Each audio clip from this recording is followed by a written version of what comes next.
Boom! This is episode 10 of Notionwave podcast. We have finally reached dual figures, and let's just plan on going ahead every day. And in this episode, we are taking a trip down the stream of time, infinity, and eternity, and asking ourselves the question: is time an eternal bystander or not? How many times have you been told that time doesn't stop for you? Well, it actually doesn't stop for you unless you are the Big Bang. So, is there something bigger than the Big Bang itself? Is there something bigger than the time itself? And if it stops, is it truly eternal? Can something eternal have a beginning? And if it does, then should it have an end as well? And if it begins and ends, then how can it be regarded as eternal? According to the theory of Big Bang, time began to tick along with the expansion of the universe about 13.8 billion years ago. So, if we hop into our hypothetical time machine and go back to the moment of the Big Bang, can we actually witness the birth of time itself? And is it possible for us to travel beyond the Big Bang? To answer both of the questions, yes, we can witness the birth of time, and no, we cannot travel beyond the Big Bang. This is because our super advanced locomotive, which has the power to travel through time, will not work somewhere where there is no time to travel through. How can we go back at a moment which doesn't even exist? I know how difficult it is to wrap our minds around this concept. How can time doesn't exist? How can time have a beginning and an end? If nothing existed before the Big Bang, then for how many years the situation was like that? And what is nothing in the first place? Maybe a timeless time before the event of Big Bang? Even if everything ceases to exist at the end of the universe, shouldn't time still be ticking? To answer that, let's find the answer to the question, what is time? According to Wikipedia, time is the continued sequence of existence and events that occurs in an apparently irreversible succession from the past through the present into the future.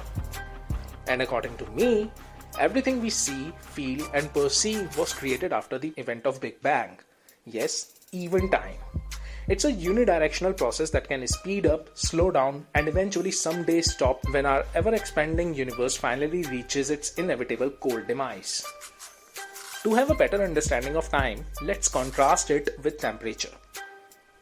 As you may know, the temperature is the phenomenon that we perceive because of the motion of the molecules. The entropy of a system always moves towards chaos. The higher the energy of a system, the higher is the rate of the motion of the particles inside it, and higher is its resultant temperature. So, the temperature is the outcome of the relative motion of the molecules. Similarly, let's imagine time to work in a similar fashion. Some unknown and not to mention hypothetical particles and their interactions result in something which we perceive as time. So maybe the biggest explosion of the universe about 13.8 billion years ago gave birth to some strange particles which in turn gave birth to the concept of time. So naturally, at the end of the universe, time may also cease to exist as the particles that gave birth to it also perish. Obviously, this is purely imaginary and is not backed by any scientific journal. But I hope I have succeeded in creating somewhat of an understanding of how time can have a beginning and an end. So if this is the case, then time can no longer be regarded as eternal. And if time is not eternal, then what is? The concept of eternity always goes hand in hand with time. Eternity is something that lasts forever. Forever is something that is not affected by the flow of time. And time, as we know, is no longer eternal. Hence, eternity is the superset of time. But what is eternity?